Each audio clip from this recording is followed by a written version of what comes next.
this switch might be tripping near electrics also.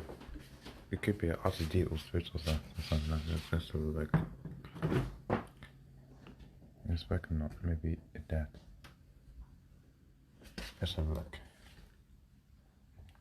You can see it's not on because it may chip in the electrics also.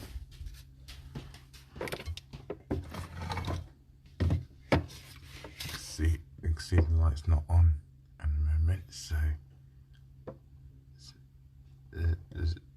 this is how like this tripping electrics will if like this is working, because this one's not on because it has no power because of the electrics also.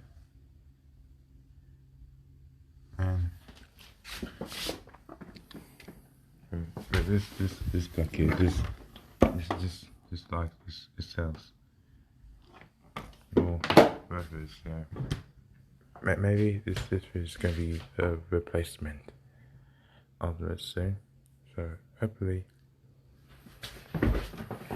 we'll see if hopefully if this works, then we might have to just plug it back in.